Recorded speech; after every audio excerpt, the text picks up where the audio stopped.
I have been on the search for the best brioche hamburger bun recipe, and after countless tries, this one is the winner. I was in search of a recipe where the buns would turn out super light and fluffy, and they would sort of mimic those store-bought hamburger buns, but of course they'd be homemade and use simple ingredients. These buns are more than just beautiful and shiny on the outside. They're soft, they're fluffy, and they are delicious. Best of all, anyone can make them. It's a fairly simple recipe. So let's get started. The first recommendation that I have, even before we start to get into all the ingredients to mix together to form the dough, is to be patient. This dough will take a while to rise, and depending on the temperature of your home, it may take longer in a cooler home or shorter in a hotter home. It is just very important that you follow the steps and that you don't rush any one of the steps, but rather you follow through with it and you give the dough enough time to fully rise, or else you won't end up with the super light and fluffy buns that you are looking for. So now that we got that out of the way, we are going to start with making the dough. This dough uses everyday ingredients that most people keep stocked in their pantry. So I already added some milk that I warmed up, but I didn't warm it up too much. You want to keep it below about 105 degrees because we're going to use it to activate the yeast and we don't want to kill our yeast. Any hotter temperature may kill the active ingredients in yeast. Next, I'm adding some sugar. So the sugar will be really helpful for the yeast to feed off of so that it starts to activate quicker and it'll help the dough rise a lot quicker, because we need this dough to rise quite a bit, and that's what gives these their unique light and fluffy texture. I should also mention that I'm using a scale to weigh out all these ingredients, and for the exact weight, you can find it in the description below. And if you enjoy my content, please make sure to subscribe to my channel.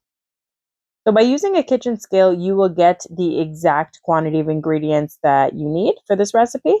Sometimes with something like flour, depending on how much you pack in the cup, it may vary the quantity that you use. So it's much better to weigh things out than to use a cup to measure it. The last wet ingredient that I added was an egg. Once I had my wet ingredients all mixed up together, I started to add the dry ingredients, which is flour.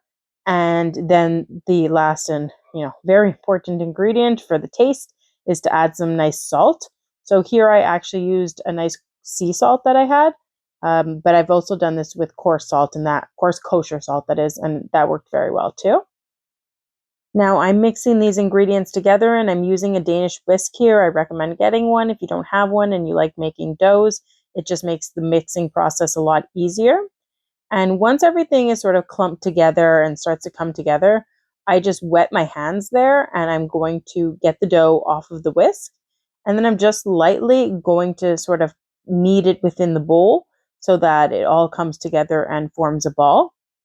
Now this dough is still a little hard to work with. It's not super dry, but it's not very easy to stretch out. It's very tough.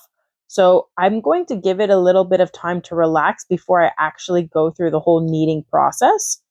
This is a dough that needs to be kneaded, and I do recommend you pull out your mixer when it's time to knead the dough. But if you want to do it by hand, no worries, you can do that too. I've done both, but I had other things to do while my dough was being kneaded. My kids needed some help with some things, so I pulled out the mixer. I allowed my dough to rest for about 10 minutes, and that's when I felt it was ready to move on to the kneading process. First, I'm just going to do it by hand a little bit. So there's going to be a couple steps here that we're going to go through before you actually go through the long kneading process. Here, I'm just trying to make sure that all the ingredients are fully incorporated and that they're well mixed within the dough. I put some flour down on my countertop, but I'm going to try to incorporate as little of it as possible because I don't want to change the amount of flour in the final product. I just did it so that it wouldn't stick too much, but it didn't seem to be much of an issue, so I really don't even end up scraping up all that flour while I knead it. So I just placed the dough ball back in the bowl, put the lid on, and I'm going to leave it to rest for about 20 minutes. While I wait for the dough to relax even more, I am going to cube up some butter. This butter I will be kneading into the dough, and this is really what I find makes this recipe unique and potentially is the key step to getting a really light, airy, buttery, fluffy, soft and delicious dough or bread product in the end. It's time for me to pull out my stand mixer. I had to prepare lunch for my kids, and I knew that if I started kneading this dough by hand, they would all sort of jump in there, want to help, and also be frustrated because they were hungry. So it could result in total chaos in my house. Therefore, let me get my mixer working for me while I can go and make breakfast for my kids. So first step, I'm going to slowly incorporate this butter, just take a couple pieces at a time. And this is very soft butter. It is room temperature and it sort of is melting in my hands as I put it into the dough. So I'm just going to place it in the center, fold over the dough a couple times, and then put a bit more butter in. Once I get this sort of just within the dough, not just stuck to the sides of the bowl or, I can make sure that it will get incorporated. Then it's time to move this dough over to the mixer and let the mixer do the work for me. If you want to knead this by hand, I have done that as well. It takes a bit longer. So in the mixer, it took about 12 to 13 minutes. But if you did it by hand, I would honestly say keep kneading it for about 15 minutes minimum. We will be doing the window pane check afterwards. So there is sort of a foolproof way to know if you've kneaded the dough enough. So I place it in the mixer there. I'm going to turn my mixer on and I'm just going to let it get to work while I move on to various different tasks that I have to get done. And I'll come back and check on it in a bit. After about 12 minutes, I go to check on the dough. So what I'm going to do here is I'm just going to pull at it and see if I can pull the dough enough so that I can sort of see through it without it tearing on me. So I'm showing you what I'm doing with a piece, and already there it's starting to tear. So if I can't pull it apart or stretch it out enough so that I can see light coming through it without it tearing, I know that it's not ready, and I will put it back in the mixer. So I'm not fully confident in it. It keeps kind of tearing on me, and therefore I'm going to let it go for another minute or so. I almost have it though. I can see that it's pretty close. After another minute of mixing, I give it another shot and I'm able to stretch it out even further, and you can see my finger poking into the dough. I'm taking the dough now out of the mixer, and what I'm doing is I'm sort of doing this like slapping technique that I saw in a video, where you take the dough and you slap it down onto a surface and then fold it. It builds more tension in it and it will apparently enhance the rising process. So I just followed through with it, and I'll do it again because it really did turn out very well. Once I'm done, I will tightly make it into a ball and place it back in my bowl. I will then put some saran wrap on the bowl and I'll leave it in my kitchen for, I think I left it for about 2.5 hours for it to rise. You really want it to at least double in size. This one was a long rise. Oftentimes it only takes about an hour and a half, but these were some cold winter days, so my house was a little cooler than usual. Now here's the risen dough. I'm going to poke it. You can see those air bubbles pop up. It's always, one of the most satisfying parts about making dough or bread. And once that's done, I'm going to take it out of the bowl and I'm going to get all those air pockets to release by pressing it down. My kids saw me going towards the dough and they were excited to come and participate in this step. I don't want to ever turn them down from like participating in dough making or, cooking or baking, whatever it is that I'm doing, even if it sometimes doesn't turn out perfectly because they get their little hands involved, that is perfectly fine. It's always a fun experience and a learning experience to have them help out in the kitchen. So I just pressed down all of those bubbles and I now will cut the dough into 8 equal portions. So I'm using this like pizza method where initially I quarter it, and I'm using a dough scraper there, but honestly you can use anything to cut it. A simple knife will do. So first I quarter it, and then I am going to cut it into eighths by, having that as well. Having each quarter, I should say, as well. So they look like little pizza slices. And each one of these little sections will form its own dough ball to become a brioche bun. To shape the buns, what we are going to do, and my daughter was, grabbing one. She wanted to make one herself. So what we're going to do is we flatten it out and then we roll sort of the longer portion in. And you want to keep rolling each side and kind of bringing it to the middle and then pinching it all together so that it forms a seam. Once you've sort of tightened and pinched that seam together, you're going to flip the dough ball back over and use this technique where you sort of pull it all together, then you take your hand and you put your fingers down on the surface and you roll it within the palm of your hand. So this will really tighten the ball together and it'll form a lot of tension. That way it will allow it to rise a lot better and to not sort of come apart at the seam. Once you're done that, you place it onto the parchment paper that you've lined a baking sheet with, and you move on to the next one. So here I'm going through all the dough balls. I'm getting them completed. My daughter's helping me. I like to place these dough balls on the parchment paper in sort of a diagonal pattern because that way when they rise, sometimes they end up touching and they end up kind of looking like, real hamburger buns that you would have bought from the store, but it gives them the most room to rise.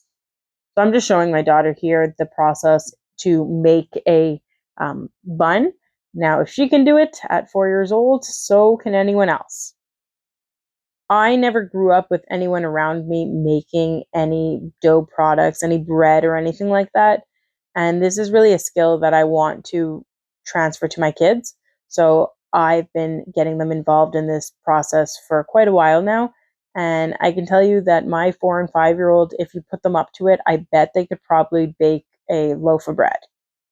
Unfortunately, bread making seems to have been a lost skill, and a lot of people think that it's way more difficult than it is. It just takes a bit of patience and a bit of trial and error, but it is a fairly simple process, and once you achieve your first beautiful, delicious loaf, then it's somewhat of an addiction where you just can't stop and won't ever want to go back to that store-bought bread. So working my way through all of those dough balls, I am now done. I've placed them all on the parchment paper. They look relatively evenly distributed. I could have weighed these out so that they were all completely even, but I have no problem having different sized buns. They're even enough that they'll cook evenly or appropriately, but they're not exactly perfect, and that is fine. They're perfect in their imperfect way. So I'm just going to cover it with a cloth there, and I want to give these about an hour. Again, the next rise takes a while. It was a solid hour before they had risen and plumped up. Once I see that they look, nice and airy, and they've really grown in size, that's when I'll move on to the last step, which will give them their golden, shiny look, and also adds to the taste as well. So I'm going to do an egg wash. So I quickly just beat up an egg in a dish, and I will gently and carefully brush this on to each individual dough ball. You don't want to rush this step. You want to make sure that all of the sides are coated, and take your time with it. You don't want to poke into the dough balls by accidentally because it will cause them to deflate, and you won't end up with that airy, fluffy brioche bun that we're looking for. Now here I'm brushing the egg wash onto the dough. I don't know what happened to the stick of my brush. There's certain things in the kitchen that my kids are just more attracted to, and for some reason they really enjoy playing with the brushes that I have, and I could only find the end of a brush, but that's the part that I need, so I was just fortunate to have found that piece. Maybe the stick will turn up one day. So you want to make sure to fully coat these dough balls. Make sure you get the egg wash all around. It will allow them to have that golden shine to them. And make sure not to poke into them or anything because they could deflate. So once you're done this, it is time to pop these into the oven. They're going to cook in the oven for about 15 minutes. I had already preheated my oven to 375 degrees. I'll pop those in, and here we see 15 minutes later, they are ready. They are nice and golden. I'm just going to let them, cool down a little bit, but I'll give you a quick peek before we cut into one of them. They look beautiful. They're shiny. They're golden. They're just what I was looking for. But it's not just about the looks. They need to be light and fluffy and airy too. So they're nicely shining here in the close-up. And when I press down, it just pops back up, and I could tell right away they were so light. I was so pleased with the texture in the end. The final test, opening one up. It is so soft, it is so light, and you must give this recipe a try if you're looking for brioche hamburger buns that are absolutely delicious. I hope you enjoy.